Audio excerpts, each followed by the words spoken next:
It was 10:47 p.m. when my phone buzzed with her name on the screen. Not a message. Not an email. A direct call. My boss never called this late unless something was urgent. My heart started racing before I even answered. Hello, Her voice was calm, but different. Softer. I need the Henderson file tonight. Bring it to my apartment. We can't risk mistakes in tomorrow's meeting. There was a pause. Just 1 second longer than normal. Now? I asked carefully. Yes.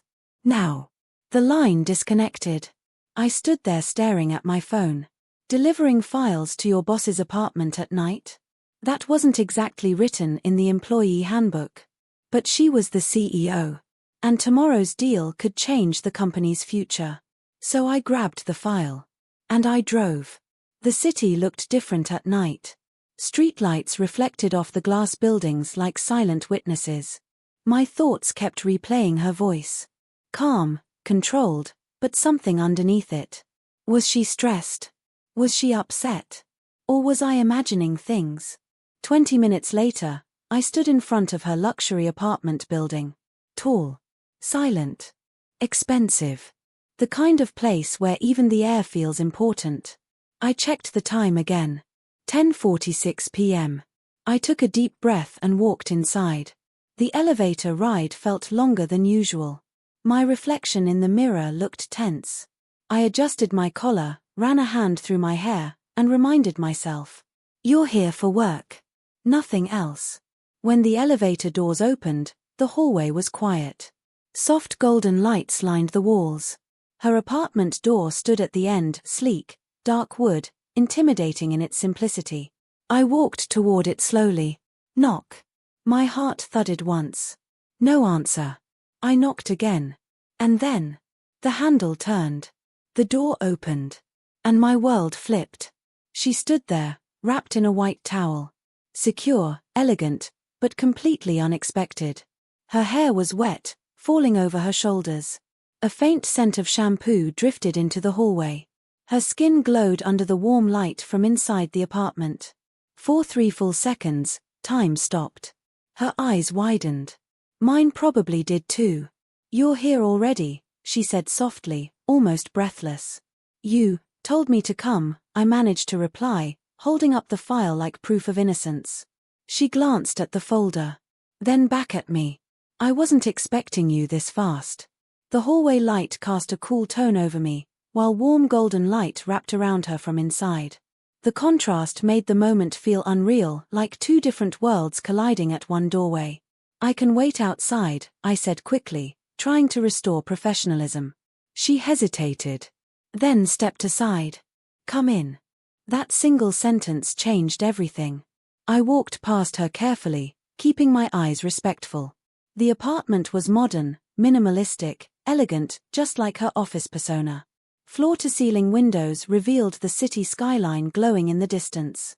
But the atmosphere felt different here. More human. More vulnerable. She closed the door behind me. The soft click echoed louder than it should have. I'll just change, she said, brushing a strand of wet hair behind her ear. Make yourself comfortable. Comfortable? In my boss's apartment. At nearly 11 at night. I stood frozen near the couch while she disappeared down the hallway. My pulse refused to slow down. I wasn't thinking about anything inappropriate. I wasn't that kind of person. But the image of her standing at the door, surprised and unguarded, kept replaying in my mind. At the office, she was untouchable. Perfect posture. Sharp tone. Absolute authority. But tonight, she looked real. 5 minutes later, she returned. Now she was dressed in a simple but elegant home outfit. Her hair was still slightly damp. No heavy makeup. No corporate mask. Just her. She walked toward the kitchen counter and poured 2 glasses of water. Sorry about that, she said lightly. Long day. It's fine, I replied. I should have called before coming up. A small smile touched her lips. You follow instructions well. Something about the way she said it felt layered. I handed her the file. Our fingers brushed slightly. A tiny moment. But it felt louder than the knock earlier. She opened the file and scanned the first few pages. Professional mode switched on instantly. Focused. Analytical. Sharp. But then she closed it.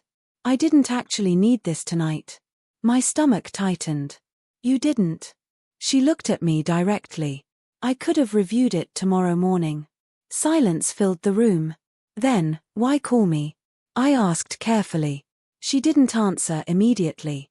Instead, she walked toward the window and looked out at the city lights below. At the office, she began slowly. Everyone sees the position.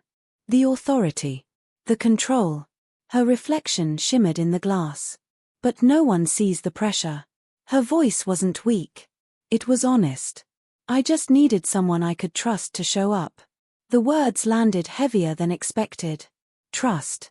Out of all employees, she chose me. Why me? I asked quietly. She turned to face me. Because you look at me like I'm human. Not like I'm a title. That statement shifted something inside my chest. This wasn't about attraction. This wasn't about crossing lines. This was about connection. But connections can be dangerous when lines already exist. A sudden vibration broke the moment. Her phone. She glanced at the screen. And her expression changed. Not fear. Not anger. Something closer to dread. She silenced the call. Everything okay? I asked. She forced a calm tone. It's nothing. But it wasn't nothing. I could see it in her eyes. Then she said something unexpected. You weren't supposed to see me like that. At the door? I asked. She nodded slightly. I work very hard to control how people see me. And tonight? I asked carefully.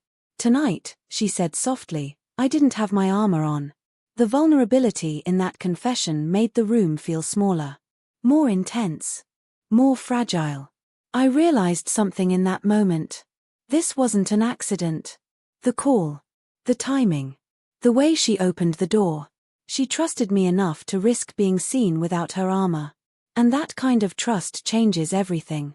But just as the silence turned meaningful, there was another knock. Loud. Unexpected. Her body stiffened. She looked at the door. Then at me. And for the first time that night, I saw uncertainty in the eyes of the woman who never hesitated in boardrooms. That wasn't supposed to happen, she whispered. My heartbeat quickened again. Who was at the door? And why did it feel like whatever stood on the other side was about to turn this simple delivery into something far more complicated?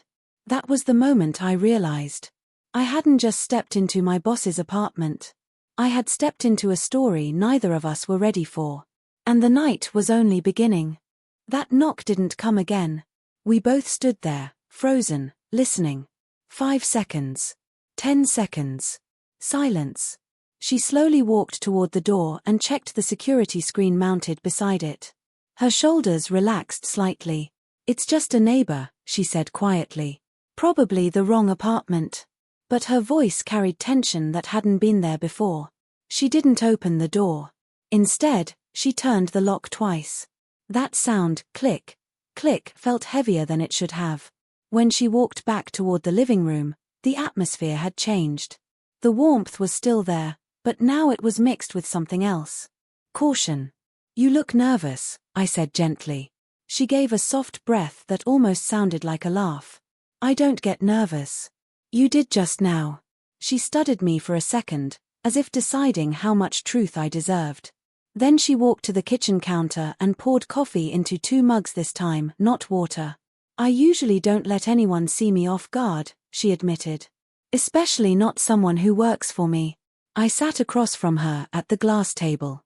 The city lights shimmered through the windows behind her, outlining her silhouette in soft gold. At the office, you never look off guard, I said honestly.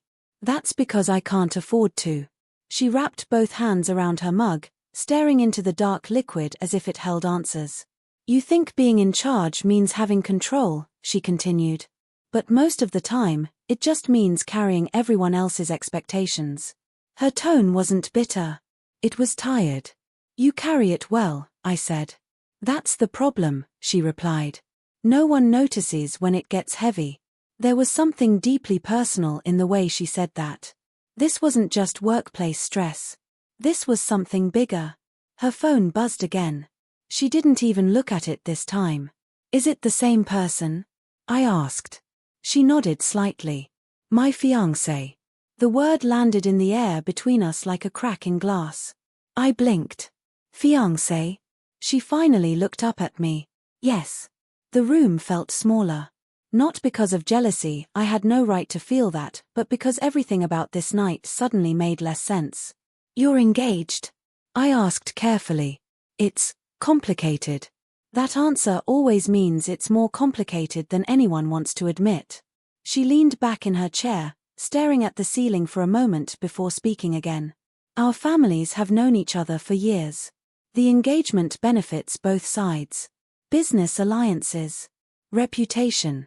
Stability. So it's arranged? I asked. In a way. And you agreed? She hesitated. I didn't fight it. That wasn't the same as wanting it. Do you love him? I asked before I could stop myself. The silence that followed was answer enough. No, she said finally. And he doesn't love me either. Then why go through with it? She looked at me with an intensity that made my chest tighten. Because in my world, love is a luxury. Stability is a requirement. Those words carried years of conditioning. Years of pressure. I had only ever seen her as powerful, commanding meetings, negotiating contracts, making impossible decisions look easy. But right now, she looked like someone who had never been allowed to choose freely. Is that why you called me tonight? I asked quietly. She didn't respond immediately. Instead, she stood up and walked toward the window again. The city stretched endlessly below, bright and alive. I needed to breathe, she admitted. And I help you breathe? I asked. She gave the faintest smile. You don't expect anything from me. That hit deeper than she probably realized. At the office, everyone wants something, she continued. Approval. Promotions. Power. Even respect comes with conditions. She turned to face me fully. You just show up. The simplicity of that statement felt heavier than a compliment. Another vibration from her phone cut through the moment. This time, she picked it up. She read the message. And her expression changed instantly. What is it? I asked. He's downstairs. My stomach dropped. Your fiancé? She nodded. He says he saw my car and wanted to surprise me. The irony of that word wasn't lost on either of us. Surprise. I didn't tell him I had company, she added. The air thickened. Do you want me to leave? I asked immediately. She looked toward the door. Then back at me. If you walk out now and he sees you. She didn't finish the sentence. The scenario didn't need explaining. And if I stay? I asked. She stepped closer. Then you're part of something you didn't sign up for. My pulse quickened again, not from romance, but from the tension of uncertainty. Why does it matter if he sees me? I asked carefully. Her jaw tightened slightly. Because he already suspects I'm pulling away. Are you? She didn't answer with words. Her silence was louder. Another message buzzed. His coming up, she whispered. My mind raced. This had shifted from emotional vulnerability to real confrontation in seconds. You should hide, she said suddenly. Hide? Yes. Just until I figure this out. Something about that didn't sit right with me. I don't want to be a secret, I said quietly. Her eyes met mine. You're not. Then what am I? The question hung in the air. Before she could respond, there was a firm knock at the door. Not uncertain like before. Confident. Claiming. She froze. I could see the conflict in her face, the executive who controlled boardrooms versus the woman who had just admitted she couldn't breathe under expectations. Another knock. Stronger. He has a key, she whispered. As if on cue, the door handle moved slightly. He was testing it. My heart pounded hard enough I could hear it in my ears. She walked toward me slowly. This is going to get messy, she said softly. You don't have to protect me, I replied. I'm not protecting you. Her eyes held something fierce now. I'm protecting myself. That was the first truly decisive thing she had said all night. The door unlocked. The handle turned. And a tall, sharply dressed man stepped inside without waiting to be invited. His presence filled the room instantly, controlled, observant, calculating. His eyes scanned the apartment. Then landed on me. Silence. Heavy. Unavoidable. He closed the door behind him slowly. "I see I interrupted something," he said calmly. His tone wasn't loud. It was worse. It was controlled. She stepped forward before I could speak. "You weren't expected," she said evenly. "And he was?" he asked, glancing at me again. I stood my ground, file still in my hand like the weakest shield imaginable. "We were discussing work," she replied. "At 11 at night?" he asked, raising an eyebrow. The tension between them was familiar. This wasn't their first silent battle. His gaze shifted to the coffee mugs on the table. 2 cups. Closed together. His jaw tightened slightly. "I thought you said you were tired tonight," he said to her. "I was. And yet you had energy for this." This. Not him. Not a name. Just this. She straightened her posture. The CEO returned in seconds. "What I do in my apartment doesn't require explanation." That statement surprised even me. His eyes darkened. "You're changing," he said quietly. "Yes," she replied. And for the first time since he entered, I saw something new in her expression. Not fear. Not pressure. Choice. Whatever happened next, I realized one thing clearly. Tonight wasn't about a towel. Or a file. Or even me. It was about a woman standing at the edge of a life she didn't choose. And deciding whether she was brave enough to step away from it. The door closed behind him. For a moment, neither of us moved. The silence felt unreal, like the air itself was trying to understand what had just happened. She stood facing the door, shoulders straight, chin slightly lifted. Strong. Controlled.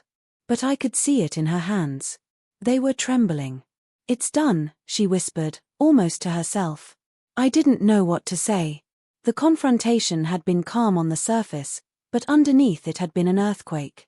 Years of expectation, family pressure, business alliances, all cracked in one conversation. "Are you okay?" I asked carefully. She let out a slow breath and turned toward me. "I don't know," she admitted. "I've never chosen myself before." That sentence stayed with me. She walked toward the window, staring down at the city lights. Cars moved below like silent streams of white and red. The world kept going, unaware that something huge had just shifted in this apartment. "He's not a bad person," she said quietly. "He just believes stability matters more than happiness." "And you don't?" I asked. "I used to." Her reflection in the glass looked different now. Lighter. But uncertain. "You didn't break the engagement because of me," I said gently. She looked at me. "No," she said. "But you reminded me what honesty feels like." That wasn't what I expected. "I didn't do anything." "You did," she insisted softly. "You showed up. Without agenda.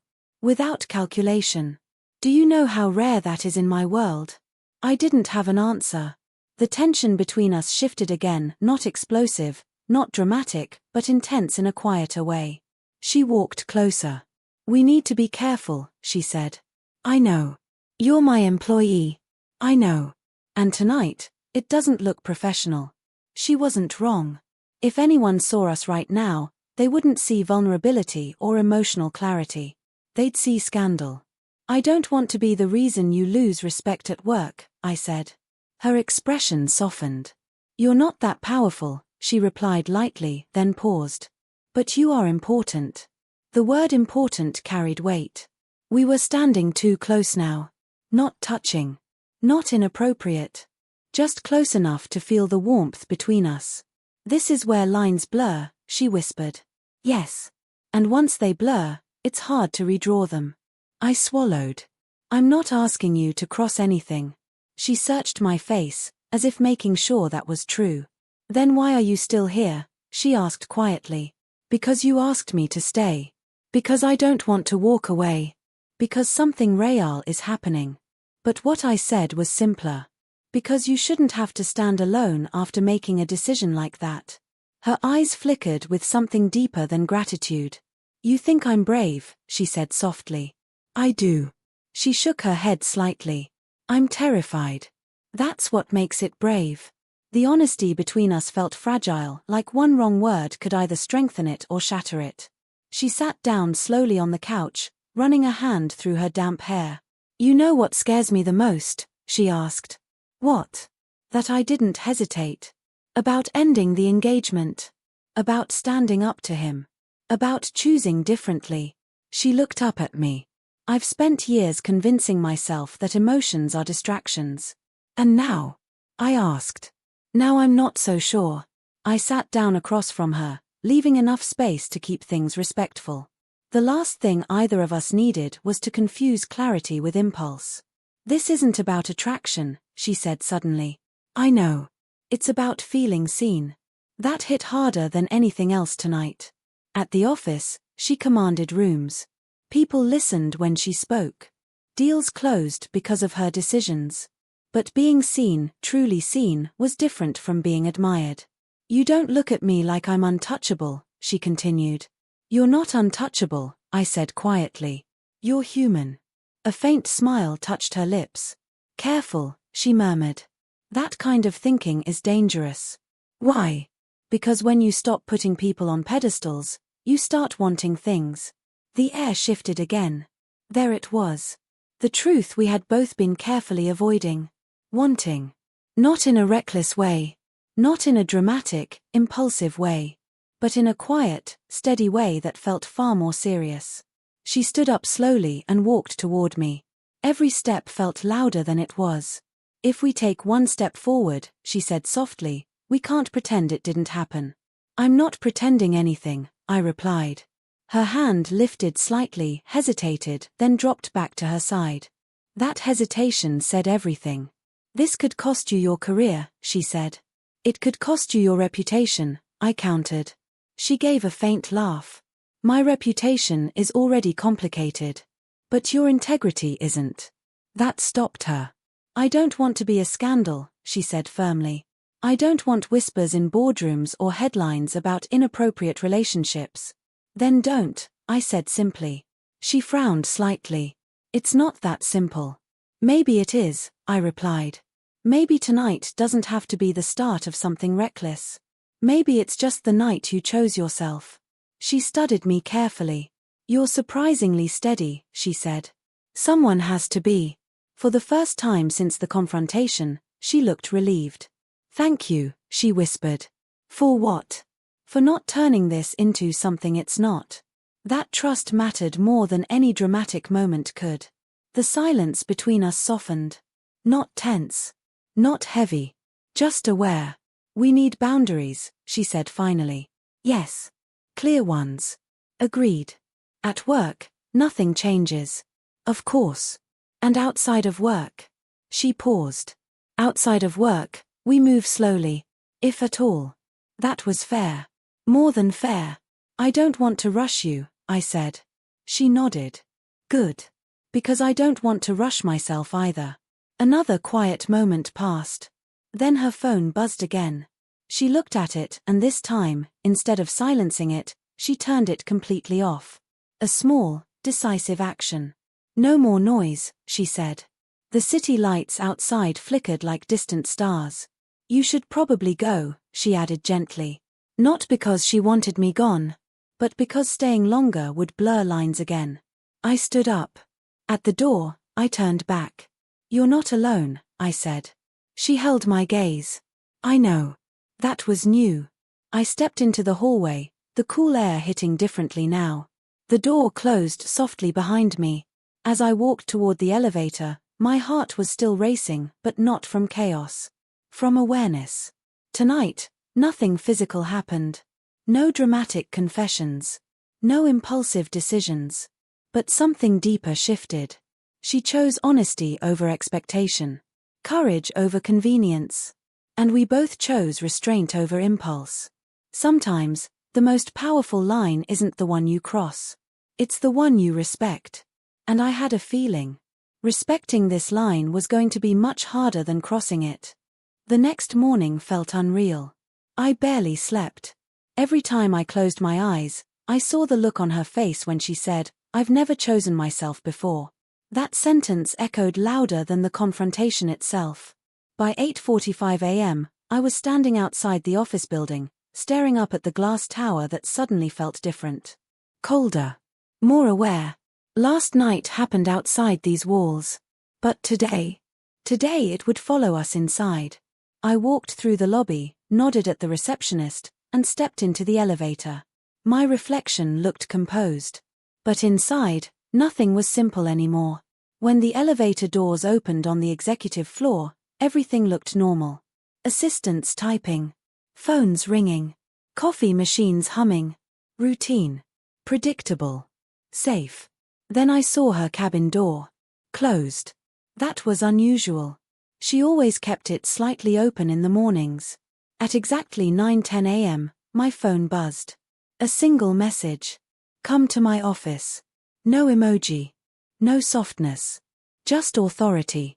I walked toward her cabin, heart steady but alert. I knocked once. "Come in." Her voice was calm. Professional.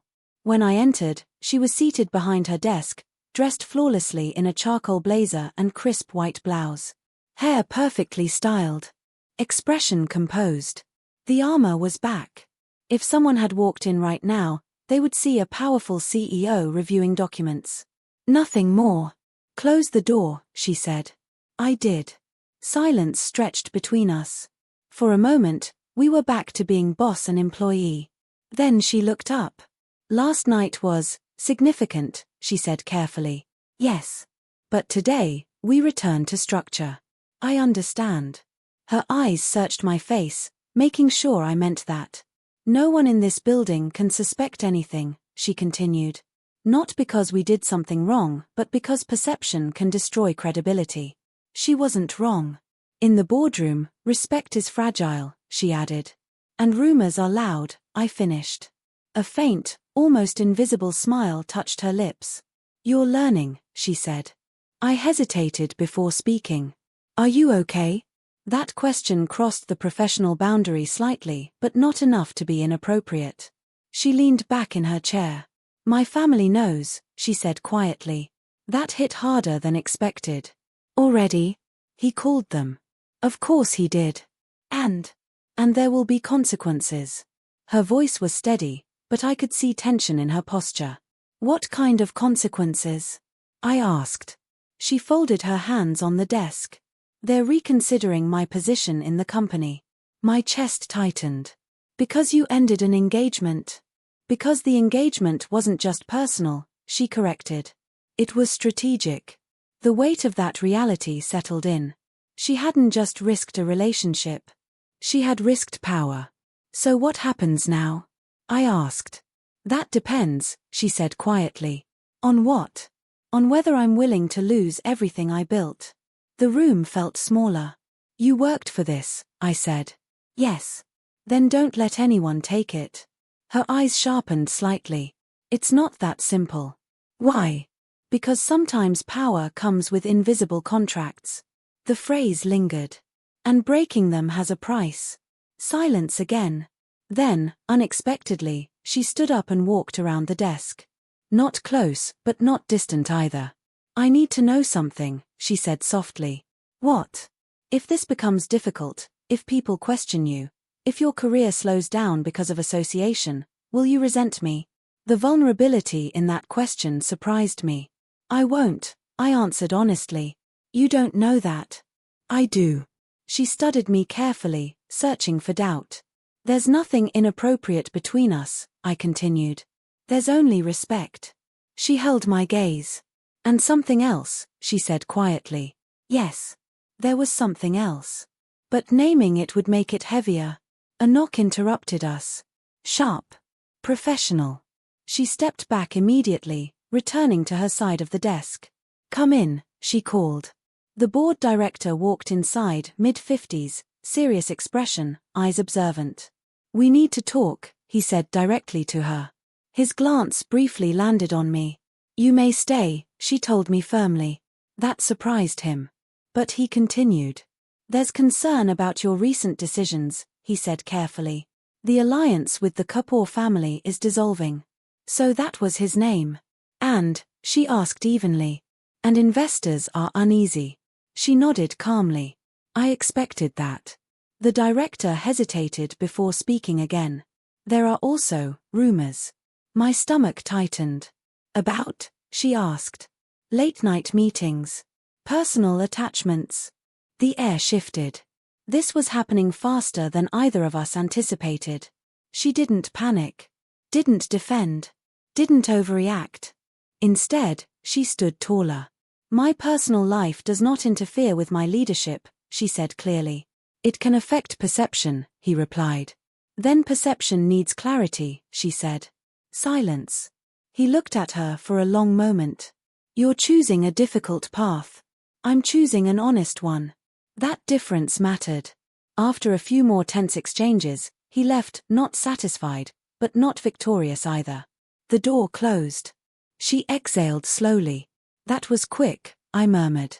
They move fast when control shifts, she replied. You handled it. For now. She walked back to her chair and sat down, staring at her desk for a moment. This is where most people retreat, she said quietly. What do you mean? They apologize. They reverse decisions. They fix alliances. And you? She looked up. I don't want to retreat. The determination in her eyes was stronger than last night. But so was the risk. You don't have to fight alone, I said. She shook her head gently. I can't let you fight at all. I'm not fragile. That's not the point, she replied. You deserve a career built on your work, not whispers. That statement carried care. Real care. Not impulsive emotion. Something steady. We keep boundaries, she continued. We keep discipline. And if there's something more here. She paused. It survives because it's strong, not because it's reckless. I nodded. That's fair. Her phone buzzed again. She glanced at it and then looked at me. Emergency board meeting. This afternoon. About you? About control, she corrected. The line between personal and professional had officially collapsed. And the consequences had begun. As I left her office, I understood something clearly. Last night was about courage. Today was about cost. Choosing yourself is powerful. But defending that choice, that's where strength is tested. And something told me. The real battle hadn't even started yet. The week that followed felt like walking through a storm. Every day brought tension. Every glance, every whispered comment in the office reminded her that last night and the choice she had made had consequences far beyond her apartment. I watched her from my corner of the office, noting the subtle strain behind her calm exterior. She carried herself like always, poised, in control, but the weight of a decision most people would avoid pressed on her shoulders. By Friday morning, the pressure had reached its peak. A board meeting had been called at 10 a.m., and the air outside her office crackled with anticipation. She entered the conference room first, head high, eyes focused. Every chair turned toward her as she walked in. To anyone else, she was the CEO in perfect command. But I could see the flicker of vulnerability behind her eyes, the echo of last night's choice. Minutes later, the board director cleared his throat. We've reviewed recent events. Your personal decisions have raised questions about company alliances and stability. She listened in silence, her posture steady, hands folded neatly on the table. I understand that perception matters, she said finally, her voice calm and precise, but I am confident in my choices, both professionally and personally. My decisions will not compromise the company, and I ask that you trust in that. The room went quiet. Some scribbled notes, others shifted uneasily in their seats. But the authority she projected made even the skeptics pause. After the meeting, she returned to her office. I waited outside her door, unsure whether I should enter. She looked up at me and gestured. Come in. Her composure was flawless, her business armor back in place, but there was a softness in her eyes I hadn't seen in days. It's done, she said softly, as if confirming it to herself. You handled it perfectly, I said. No, she replied. I survived it. There was a difference, and I could feel the weight of it. Survival meant she had faced expectations, scrutiny, and pressure and emerged intact. She walked to the window and stared down at the city below. I need clarity, she admitted. Not just for the company, but for myself. I didn't speak, letting her words settle. After a long pause, she turned and walked to her desk, pulling out a small, folded envelope. Her hands trembled slightly as she handed it to me. "This is mine," she said. "I need to leave a note to make sure no one misunderstands why I chose differently. And I want you to read it first." I took it carefully, sensing the weight in her deliberate handwriting. She returned to her chair, breathing slowly, preparing herself for the final act. "I need to be honest," she said, "with everyone, with myself, and with you." The letter spelled it out clearly, her choice to end the engagement, to prioritize honesty over convenience, and to stand firm in her own decisions. Every word reflected her courage, awareness, and humanity. She watched me as I finished reading. "I hope this doesn't complicate your life," she said quietly. "You've already complicated it," I said honestly. "But not in a bad way." A faint smile curved her lips. "Good." We stood in silence, the office now feeling lighter yet charged with the invisible pressure of what had been resolved. "Thank you," she whispered. "For what?" "For understanding. For respecting boundaries. For not rushing me." "I would never rush you," I replied. She shook her head faintly. "Good. Because I don't want to rush myself anymore." Her gaze returned to the city lights outside. "There's still work to do," she said softly, "but I feel like I can breathe again." For the first time in days, she didn't carry the weight of expectation alone. The afternoon passed with routine meetings, phone calls, and emails, but the tension had eased. There was space to think, space to act freely. By evening, the office was mostly empty. The city lights outside glimmered, reflecting a calm that contrasted with the storm of the week. She leaned back in her chair, closing her eyes. "I never realized how exhausting pretending can be," she murmured. "You've always been strong," I said. "But now you're human too." Her eyes opened slowly. "Human and strong," she whispered, tasting the words. "You're allowed to be both," I said. She smiled faintly. It wasn't the guarded CEO smile, it was softer, warmer, real. "Tonight," she said, "I'm going home to myself. No armor, no performance. Just me." "I'll stay," I replied, because I could feel she needed someone who understood, someone she could trust. Inside her apartment, she closed the door behind us. For the first time, the space felt like a sanctuary, not a stage, not a battlefield, just a place for clarity. She poured 2 glasses of wine. No tension. No urgency. Just quiet companionship. We sat in silence, comfortable in the simplicity of presence. Finally, she spoke. "I have to make a final decision," she said softly. "About?" I asked. "Everything," she replied. "The engagement, my career, my life, the lines I've drawn, the ones I've crossed." Her voice trembled slightly, not from fear, but from the weight of responsibility she carried. "I've thought about this for months," she continued. "Last night made everything clear. I can't live someone else's plan anymore. I can't pretend convenience is more important than honesty." Her gaze met mine. "And I don't want to pretend that I don't care about what's real."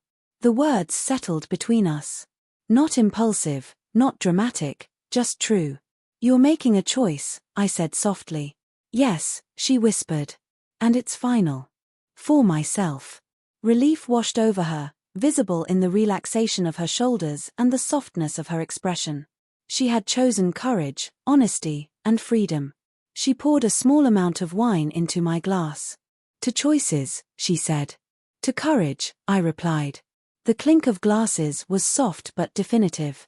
The rest of the evening passed quietly. No pressure, no urgency, just being present. Before leaving, she handed me a note. "Read this tomorrow," she said. I nodded. "I will." She smiled faintly. "Good night. Sleep well." I left her apartment feeling a mix of emotions, admiration, relief, something quiet and deep. She had chosen herself, and in doing so, created space for honesty, for clarity, and for freedom not just for herself, but for those around her. The city lights twinkled like distant stars, indifferent to the choices of two people in a quiet, modern apartment. But I knew. Tonight, everything had changed. The line had been drawn. And she had crossed it, bravely, decisively, finally. No one could take that from her.